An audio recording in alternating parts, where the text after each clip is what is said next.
요즘 교육계를 보면 심히 걱정이 되고 또 움찔움찔한 그런 생각이 들 때가 한두 번이 아닙니다. 사람들이 그렇게 말합니다. 학생은 있어도 제자는 없다. 오늘 교육계를 풍자한 말이겠죠. 삶을 바꾼 만남이라고 하는 책이 있습니다. 정민 교수님이 쓴 책인데 이 책의 내용은 다산 정약용과 그의 제자 황상과의 만남을 기록한 책입니다. 이 다산 정약용은 우리가 잘 알고 있죠. 조선 후기 최고의 실학자이고 저술 활동도 활발하게 해서 500여 권의 책을 저술을 합니다. 특별히 다산 정약용에게는 많은 제자가 있었고 또 그의 제자들이 훗날 다 학계를 진출해서 또 성공도 하게 됩니다. 그런데 사실 다산 정약용이 가장 아끼는 제자는 황상이라고 하는 제자였다고 합니다. 이 황상은 다산이 강진에 유배되었을 때에 만난 제자입니다. 15살의 나이로 이 황상은 다산을 만나게 되지요.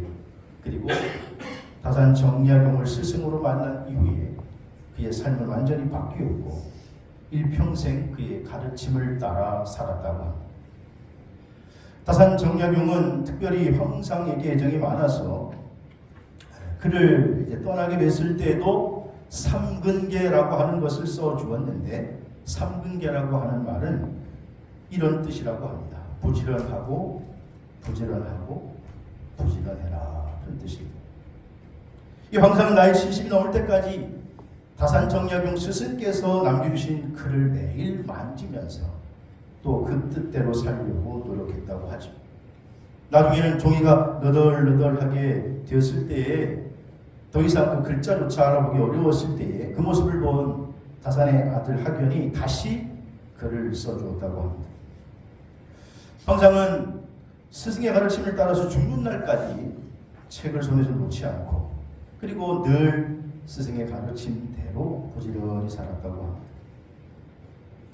오늘 이 스승과 제자의 모습이 우리에게도 너무나도 아름답고 귀하게 느껴집니다. 그래서 이런 말이 있습니다. 스승과 제자는 태어나는 게 아니고 만들어지는 것도 아니며 만나는 것이다. 그리고 한평생을 함께 하는 것이죠.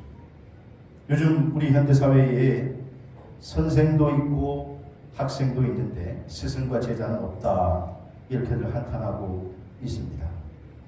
그래서 오늘 우리가 일생을 살아가는 데 있어서 참 스승을 만나는 것도 너무 귀중하고 또 진실된 제자를 만나는 것도 너무도 복인 것이죠. 바울 사도는 세상을 살아가면서 바울 주변에 많은 사람들을 만났습니다. 바울도 그 주변에 바울의 곁을 떠난 데모와 같은 제자도 있었습니다만은 그러나 바울을 한결같이 사랑하고 그의 곁을 지켰던 디모데 같은 제자도 있었습니다. 오늘 우리는 디모데전서 1장을 봤는데요. 디모데전서, 디모데후서, 디도서 이 세 곳의 말씀을 소위 신학적으로 목회서신이다 이렇게 말합니다. 바울 목사님 지금 사랑하는 제자이면서 믿음의 아들들인 목회하는 감독들에게 보낸 편지입니다. 그래서 이것을 목회서신이다라고 하는데 그 중에서도 특별히 이 디모데는 바울의 제자이면서 믿음의 아들이었습니다.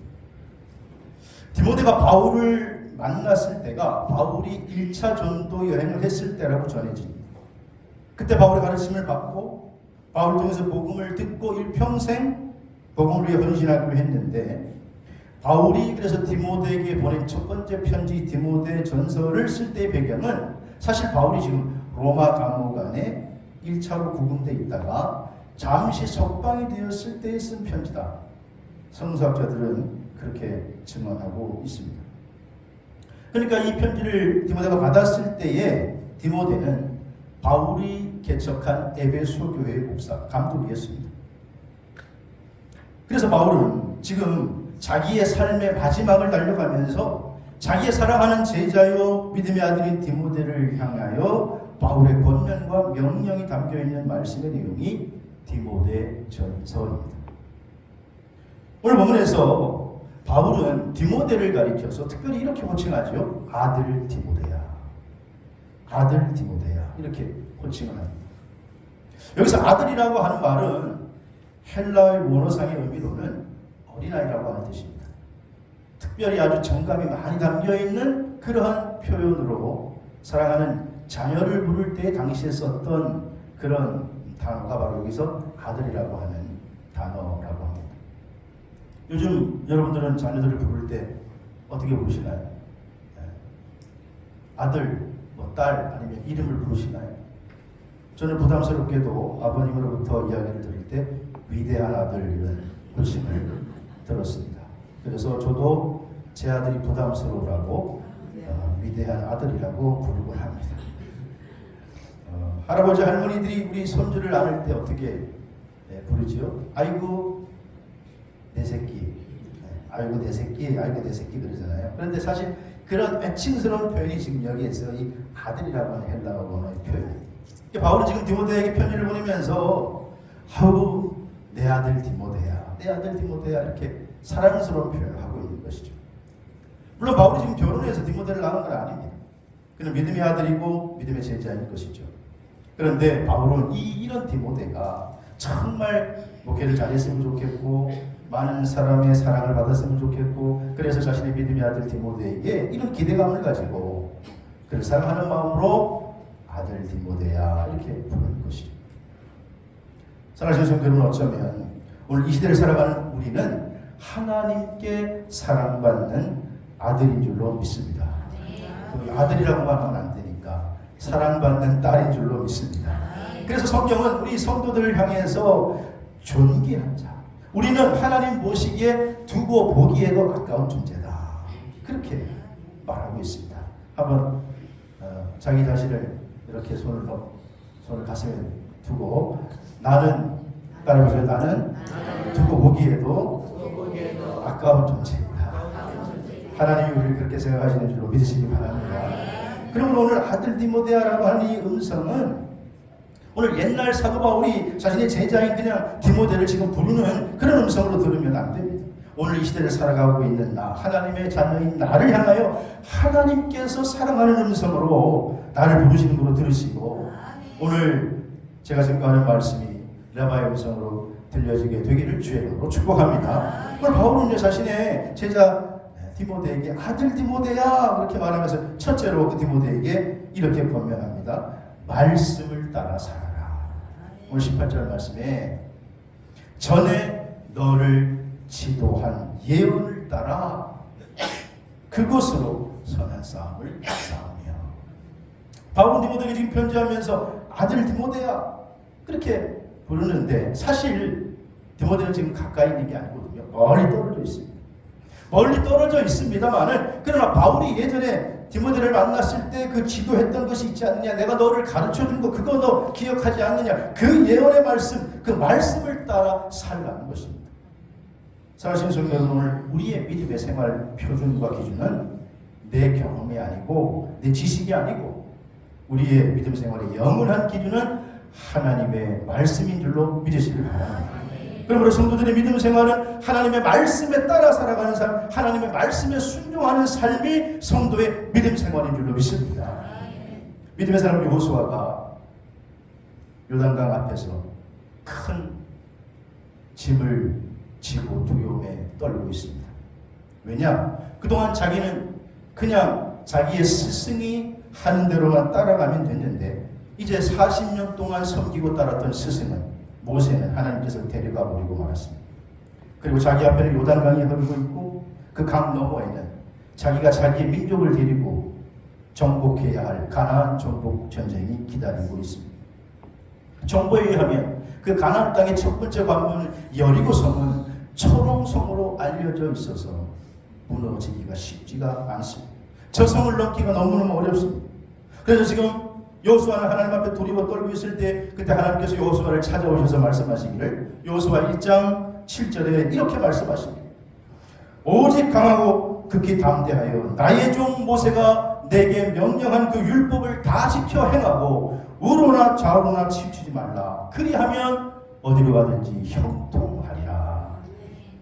지금 하나님 앞에 두려워 떨고 있는 여호수아에게 하나님께서 하신 말씀이 네 선생 모세에게 배운 말씀을 기억하지 않느냐. 그것을 지켜 행하면 내가 책임져 줄 것이다. 그리고 네가 어디로 가든지 무엇을 하든지 그 말씀대로 행하면 형통하겠다. 그렇게 약속해 주시는 것입니다. 그래서 여호수아는 하나님 주신 그 약속의 말씀을 붙들고 그 믿음으로 요단강을 건너가게 된 줄로 믿습니다. 그러므로 오늘 우리도 믿음의 길에서 바울 사도가 자신의 믿음의 아들 디모데에게 지금 아들 디모데야 내가 너에게 전에게 가르친 말씀 그 말씀대로 살아라. 이 말씀이 동일하게 우리의 삶의 영원한 기준이 되기를 주의 이름으로 축원합니다. 구약성경 중에는 맨 앞에 창세기, 출애굽기, 레위기, 민수기, 신명기라고 하는 5개의 책이 있는데 이것을 우리가 모세오경이다 이렇게 말합니다. 모세오경은 모세가 쓴 5권의 책인데 그 가운데 특별히 신명기라고 하는 말씀은 모세의 유언이 담겨져 있는 말씀입니다. 모세는 지금 가나안 땅을 앞에 두고 있는데 하나님께서 모세에게 너는 그 땅을 들어가지 못한다는 거예요. 사실 모세도 들어가고 싶었지만 너의 사명은 이까지다 말씀하셨기에 모세는 순종하고 죽음의 순간을 기다리고 있습니다.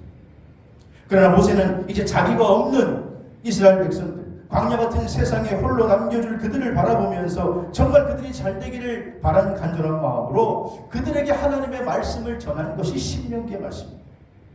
신명기 8장 3절에 보면 이렇게 모세가 설교하고 있습니다. 너를 낮추시고 너를 줄이게도 하시고 또 너도 알지 못한 내 조상들도 알지 못했던 만나를 내가 너희들에게 먹인 것은 사람이 떡으로만 사는 것이 아니고 여호와 입에서 나오는 모든 말씀으로 사는 줄을 알게 하려 하십니다. 모세가 지금 자기 백성에게 전하고 싶은 핵심 메시지는 뭐냐? 왜 하나님께서 광야에서 너희들에게 먹일 것을 먹인 줄 아느냐? 왜 만나를 먹인 줄 아느냐? 그것을 깨닫고 기억하라는 거예요. 하나님께서 너희들에게 만나를 주신 것은 육신의 삶만을 위해 주신 것이 아니라 인간이라고 하는 존재는 하나님의 공급으로 살 수 있는 존재라고 하는 것을 기억하라고 하는 것입니다. 그래서 신명기의 주제는 기억하라는 거예요. 기억하라. 기억하고 그대로 행하라고 합니다. 여러분 오늘 우리는 하나님의 채우심이 없이는 살아갈 수 없는 존재라는 것을 기억하시기를 바랍니다. 이스라엘 백성들이 애굽에서 광야로 해방되어 나올 때에 성서학자들에 의하면 약 한 250만 명이 해방되어 나왔다고 그렇게 추측하고 있습니다. 여러분 250만 명이라고 하면요 어마어마한 사람. 강릉의 인구가 혹시 몇 만인 줄 아십니까? 21만입니다. 21만. 250만이면 웬만한 특별시. 근데 그 인구가 한꺼번에 움직이고 그 인구가 광야길을 40년을 걸었다라는 거예요. 저도 성지순례를 가서 그 출애굽 과정이 시나이 반도를 걸어가 봤습니다만은 그 땅은 가도 광야입니다. 농사 지을 땅이 없습니다. 물도 없습니다. 풀도 거의 없습니다. 가시와 엉겅퀴 그저 보이는 것은 자갈과 밤입니다.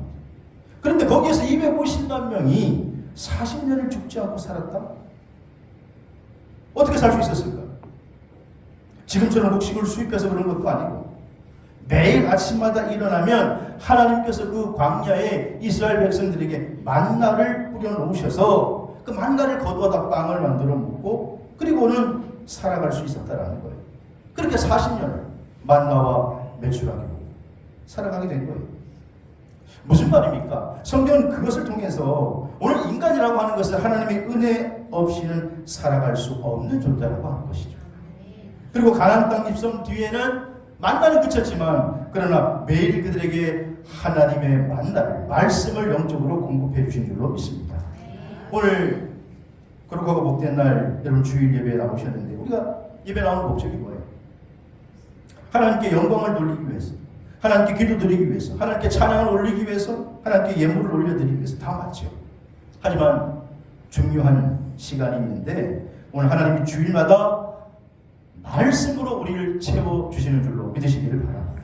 그래서 말씀으로 우리 마음의 문석에 하나님의 말씀을 채울 때, 그리고 그 말씀이 내 마음을 다스리고 내 생각을 지배하고 내 삶을 지배하게 될 때에 우리는 하나님의 백성으로 승리의 삶을 살아갈 수가 있고 삶을 통해 점점 열매 맺게 되는 줄로 믿습니다. 하나님을 사바울을 통해서 디모데가 하신 말씀은 우리에게 하시는 말씀이에요. 아들 디모데야, 오늘 이렇게 하신 말씀은 꼭 아들에게 하신 말씀이 아니고 오늘 여러분들에게 오늘 눈에 띄는 게 신경숙 권사님의 딸 경수가 아들 디모데야 이렇게 하신 말씀. 너는 말씀에 따라 살아라. 그러나 하나님이 책임져 주신 줄로 믿습니다. 두 번째로 오늘 바울이 아들 디모데야라고 얘기하면서 디모데에게 권면하는 것은 오늘 18절 하반절 말씀 보니까 선한 싸움을 싸우라 이렇게 명령합니다. 선한 싸움을 싸우라는 것입니다. 여기 싸우라고 하는 스트라테이안이라고 하는 헬라어로는 사실 군사용어, 군인들에게 하는 명령입니다. 바울은 지금 디모데에게 마치 전쟁하는 군인의 자세를 가지라고 하는 것입니다. 그럼 이 전쟁은 누구와의 전쟁입니까? 오늘 사실 고린도전서 1장 3절에서 12절 말씀에 보면 먼저 본문 가운데 좁게는 이단과의 싸움을 의미하고 넓게는 이단의 묘에서 역사하는 사탄과의 싸움을 의미하고 이것을 한마디로 통합해서 얘기하면 영적인 전쟁을 말하는 것입니다. 사실 여러분, 저와 여러분들은 원하든 원치 않든 우리는 보이지 않는 영적 전쟁의 한가운데 서 있다라고 하는 것입니다. 요즘 러시아와 우크라이나가 전쟁을 하고 있는데 그래서 그냥 세계 분위기가 뒤숭숭하고 또 그 가운데 우리나라 무기도 좀 팔리고 있고 그런데 사실 그 전쟁보다 더 무서운 것은요 영적 전쟁이라고 하는 거예요. 여러분, 영적 전쟁의 최고의 무기가 뭔지 아십니까? 하나님의 말씀인 줄로 믿습니다. 그래서 전에 너에게 가르친 그 말씀으로 선한 싸움을 싸우라. 바울은 에베소 교회에 편지하면서도 에베소 6장 17절에 구원의 투구와 성령의 곧 하나님의 말씀을 가지라 그렇게 말합니다. 영적 전쟁의 모습을 쭉 설명하면서 바울은 에베소 교회에 우리 성도들이 가져야 할 최고의 무기가 있는데 최고의 검이 있는데 그게 뭐냐? 성령의 검이라는 거예요. 근데 그 성령의 검은 곧 무엇을 말하냐? 하나님의 말씀이라는 거예요. 하나님의 말씀으로 여러분의 세상을, 여러분의 무거운 짐을 이기시기를 주로 축원합니다. 만약에 본인이 무기가 없으면 어떻게 이기겠습니까? 요즘 폴란드라고 하는 나라가 우리 국산 무기를 많이 수입해서 화제가 되는데, 그리고 이 전쟁 가운데 있으니까 전 세계인들의 이슈가 또 요즘 무기에 대한 관심이 많아졌죠. 우리나라 무기가 심심치 않게 요즘 팔린다고 그러지 않습니까? 우리나라도 사실은 예전에는 소총 하나도 만들어내지 못하는 나라였죠. 근데 남북이 계속 대치가 되고 아직 휴전 상태에 있으니까 무기를 계속 개발하게 되고 이제는 뭐 총이 아니라 전투기까지 만들어서 수출하는 그런 나라가 되었죠. 역설적으로 아직 휴전 상태에 있고 우리는 전쟁의 위기 가운데 있지만 그러나 그것이 오히려 또 기회가 돼서 지금 그것을 수출하는 그러한 입장이 되었습니다. 여러분, 성도들에게 있어서 영적인 전쟁 무기는 하나님의 말씀인데 하나님의 말씀으로 무장해서 선한 싸움에 승리하는 저와 여러분 되시기를 주의 이름으로 축원합니다. 그래서 바울은 지금 디모데에게 보낸 두 번째 편지 디모데 후서 4장 7절을 보면 바울도 자기의 삶을 뒤돌아보면서 나는 내 삶을 살아온 소위 다메섹 도상 이후에 부활의 주님을 만나고 내가 살아온 삶을 되돌아봤더니 나도 선한 싸움을 싸우더라는 거예요. 지금 디모데에게만 선한 싸움을 싸우라고 하는 것이 아닙니다. 자기도 영적 전쟁에서 선한 싸움을 싸우고 달려갈 길을 마치고 믿음을 지켰다. 이렇게 고백하고 있는 것이죠. 그러므로 사랑하는 성도 여러분, 오늘 저와 여러분들 영적 싸움의 전쟁터에서 우리는 선한 싸움을 싸우고 있는 그리스도의 군병인 줄로 믿으시기를 바랍니다. 우리가 전쟁터에 있다라고 하는 거예요. 바울은 고린도 교회에 편지하면서 고린도전서 9장에 보면 우리의 신앙생활을 운동선수들의 경기에 비유한 적이 있습니다.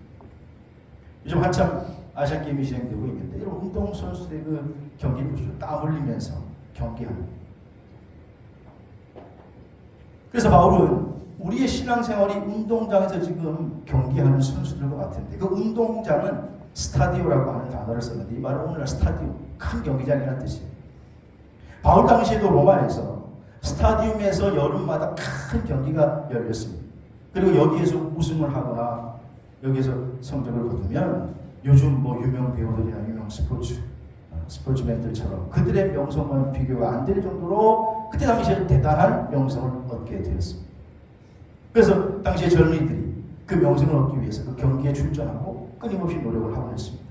그런데 바울은 고린도전서 9장 25절 26절 말씀을 통해서 이기기를 다투는 자마다 모든 일에 절제하나니 그들은 즉 세상 사람들은 그 경기에 출전한 사람들은 썩은 그런 승리의 관을 얻고자 하지만은 그러나 우리는 썩지 아니할 것을 얻고자 하노라. 그러므로 나는 다름질하기를 향봉하는 것 같이 아니하고 싸우기를 허공해지는 것 같이 아니한다. 그렇게 말씀합니다. 바울도 자기도 선한 싸움을 싸우고 있고 우리들도 오늘 선한 싸움을 싸우는 영적 싸움을 싸우는 사람들이 성도들인데 우리는 썩을 승리의 멸관을 위해 달려가는 게 아니라 영원히 썩지 않을 멸관을 위해 달려가는 것이다. 여러분 사랑하는 성도 여러분, 오늘 저와 여러분이요 선한 싸움을 위해서 부름받은 줄로 믿으시기를 바랍니다. 그래서 우리는 항상 끼어 있어요.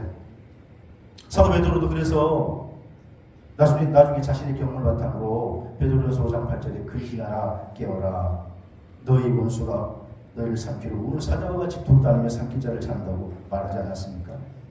그러므로 오늘 깨어있는 저와 여러분 될 수 있기를 주의 이름으로 축복합니다. 프랑스의 소설가이고 극작가이 또 장발장 사실은 레미제라블이라는 작품이죠. 이 작품으로 유명한 빅토르 마리 위고라고 하는 사람이 있습니다. 위고는 말하기를 우리의 인생에 있어서 세 가지 싸움이 있다는 거예요. 첫째는 자연과의 싸움. 여러분 자연과의 싸움은요. 자연은 한 번도 인간에게 지지를 않습니다. 우리가 자연을 막대하면 자연도 우리를 막대합니다. 자연은 우리가 하는 대로 보복합니다. 이번에도 홍수와의 어려운 일들을 겪었던 많은 분들이 있지 않습니까? 그래서 자연과의 싸움이 있다는 거예요. 그래서 인간은 자연과의 싸움에서 인간이 참 나약한 존재라고 하는 것을 느끼게 된다는 거예요. 또 이 위고는 두 번째 싸움은 오늘 우리 인생에서 이웃과의 싸움이 있다. 우리는 혼자 살아갈 수가 없다는 것입니다. 이웃과 더불어 살아가는 그런 존재인데 사실 이웃과 더불어 살아가면서도 얼마나 우리가 싸움이 많습니까? 세 번째 싸움은 자신과의 싸움이다. 그러면서 말하기를 자연과의 싸움, 이웃과의 싸움, 자신과의 싸움이 있는데 그 가운데 가장 힘든 싸움이 자신과의 싸움이다. 그래서 그는 자기의 대표적인 레미제라를 통해서 장발장이라고 하는 사람을 주인으로 등장시켜서 자신과의 싸움이 얼마나 힘든지를 우리들에게 적나라하게 보여주고 있는 것입니다. 여러분 장발장은 빵을 훔쳤다는 이유로 절도죄로 19년 동안 감옥에 있었습니다. 19년이면 좀 참회하고 좀 갱생될 것 같지 않습니까? 그런데 19년을 감옥에 살았는데도 그는 출獄하자마자 자기를 선대해준 신부의 은촛대를 훔치는 이야기로 소설이 시작이 됩니다. 그걸 통해서 이 빅토르 위고는 인간은 강한 것 같지만 얼마나 잘 흔들리고 깨어지고 넘어지는 존재라고 하는 것을 적나라하게 보여주는 것입니다. 여러분 우리는 오늘도 나 자신과의 싸움을 싸우고 있습니다. 그런데 신앙생활을 할 때에 여러분 우리가 영적 전쟁을 싸우고 있을 때에 사실 최대의 적은요 밖에 있는 게 아니라 내 안에 있다는 거예요. 나 자신과의 싸움이 가장 중요한 싸움이라고 합니다. 사람들은 무슨 문제가 생기면 다 누구 탓을 합니다. 다 너 때문이라, 너 때문이라. 근데 여러분 손가락을 가리킬 때 너 때문이라고 그러잖아요. 너 때문이라고. 그러면 그 손가락을 한 손가락은 상대방을 가리키지만 엄지는 중립을 지키고 있죠. 중립을. 그리고 세 손가락은 자기를 가리키고 있죠.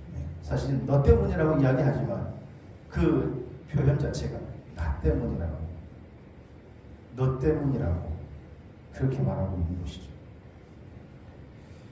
오늘 디모데전서 1장 18절에 보면 성도에게는요, 자신과의 싸움에서 정말 중요한 싸움이 있는데 그게 뭐냐? 너를 전에 주도한 예언을 따라 선한 싸움을 싸우라는 거예요. 이 선한 싸움을 말씀으로 이기시기를 주님으로 축원합니다.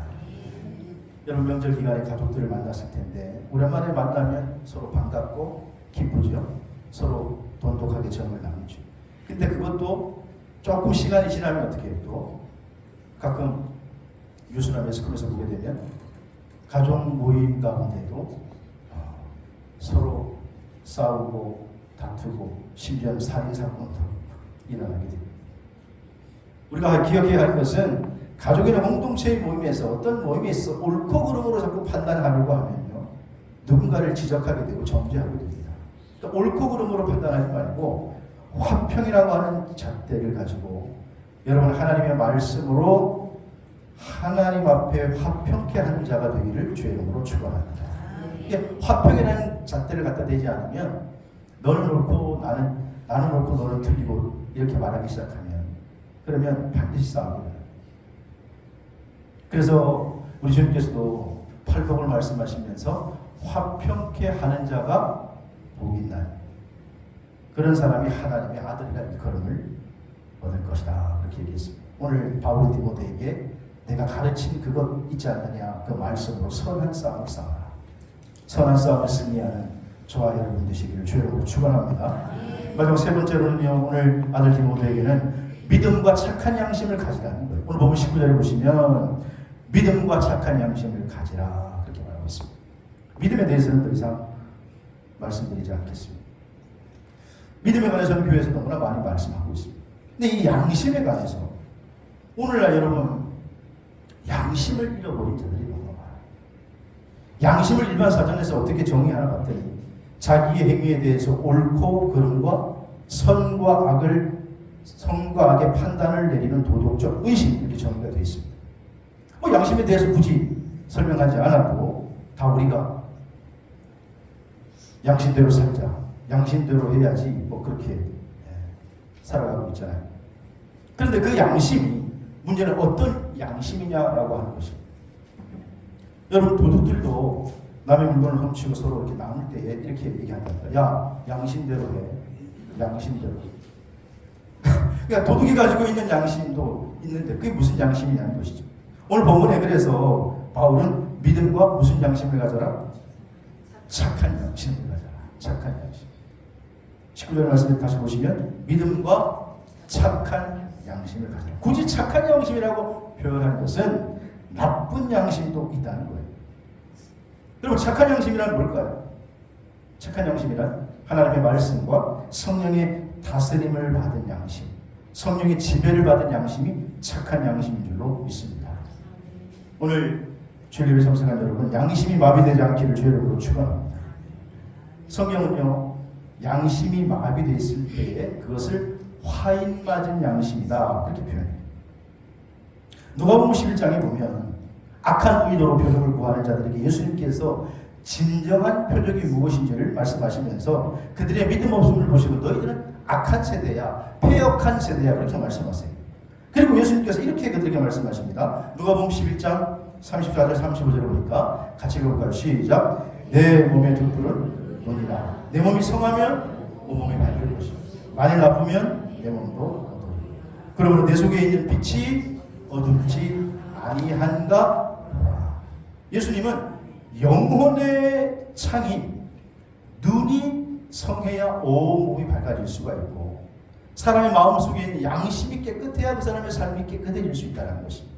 여러분 우리가 인간의 몸을 씻고 또 치정하고 옷도 잘 입는 것도 중요하지만은 가장 중요한 것은 참회의 눈물로 맑은 양심을 유지하고 그래서 혼탁해진 영혼을 씻는 것이 중요하다고 주님께서 말씀하신 것입니다. 당시에 유대인들 중에서도 바리새인과 율법사들은 누구보다도 말씀에 대해서 율법에 대해서 잘 알고 있었습니다만 그러나 그들은 예수님이 메시아인지를 알아보지 못했습니다. 왜냐하면 그들의 마음의 등불이 눈이 고장나 있었기 때문에 그렇습니다. 사랑하는 성도 여러분, 오늘 우리의 마음은 어떻습니까? 오늘 바울은 디모데에게 정말 디모데가 잘 살았으면 좋겠고 많은 사람들에게 존경과 사랑을 받았으면 좋겠는데 그러기 위해서는 믿음과 착한 양심을 가져라, 그렇게 권면하고 있습니다. 여러분, 뇌졸중이라고 하는 병은요, 뇌 혈액을 공급하는 혈관이 막힐 때 터져서 손상이 되는 그런 뇌질환을 우리가 뇌졸중이라고 하죠. 쉽게는 뭐라 그럽니까? 뇌졸중을 중풍이라고 하죠. 중풍에 걸리면 우리가 하반신 마비가 되거나 언어 장애가 되거나 뭐 심해지면 식물인간이 되거나 죽음에 이를 수도 있지요. 뇌졸중은 다 우리가 무서워합니다. 뇌가 마비되는 겁니다. 그런데 우리 현대인들이 이거보다 더 큰 마비가 있는데 그게 바로 양심마비라고 합니다. 양심. 프랑스 계몽주의 철학자인 장자크 루소는 양심에 대해서 이렇게 말합니다. 양심은 신성한 본능이고 인간 도덕성의 근본이다. 그러면서 양심이 존재하지 않는다면 누구나 짐승일 따릅니다. 루소는 오늘 인간과 동물이 다른 이유가 인간 안에는 양심이 있고 신성 본능이 있기 때문이라는 거예요. 오늘 루소뿐만 아니라 우리 모두가 이 말에 다 동의를 할 수 있죠. 사랑하는 성도 여러분, 오늘 우리의 양심은 착한 양심입니까? 성령의 지배를 받는 착한 양심인가? 말씀의 지배를 받는 착한 양심인가? 아니면 화인 맞은 악한 양심인가? 한 번쯤은 바울은 점검해보라는 거예요. 믿노라고 하면서 믿음은 자기 이야기하는데 너의 양심을 한번 점검해봐라. 그런 19절에서 무서운 말씀을 합니다. 어떤 이들은 이 양심을 버렸고 양심을 버렸더니 믿음에 관해서는 파손되었느니라. 착한 양심을 버렸는데 그게 결과적으로는 믿음에 관해서도 파손되었다라는 거예요. 즉 다시 말하면 양심을 버린 믿음은 파손된 믿음이라는 거예요. 믿음이 아니라는 거예요. 말씀 안에서 착한 양심을 가짐으로 하나님을 기쁘시게 하는 삶이 되시기를 주의로 축복합니다. 그래서 그 대표적인 사람으로 20절에 불명예스럽게도 후메네오와 알렉산더라고 하는 사람은 양심이 파손된 사람이라고. 그래서 그들도 믿음이 파손됐다. 우리가 믿음과 양심을 동일하게 바라보지 않는데 오늘 바울은요 그렇게 말하고 있는 거예요. 양심이 없으면 믿음이 없는 거야. 사랑하는 성도 여러분, 오늘 우리가 믿음의 길을 걸어가고 있습니다. 바울은 지금 믿음의 아들이 제자 디모데에게 아들 디모데야 이렇게 부르고 있는데 오늘 디모데뿐만 아니라 이것이 오늘 우리에게 말씀하신 주의 음성으로 들려지게 되기를 바랍니다. 그리고 우리가 가진 말씀을 따라 살아라. 그리고 선한 싸움을 싸워라. 그리고 착한 양심을 가져라. 앞으로 2023년 얼마 남지 않았습니다만 이 말씀을 붙들고 주의 음성으로 삼고 믿음의 길에 승리하시는 저와 여러분이 되시기를 주의 이름으로 축복합니다.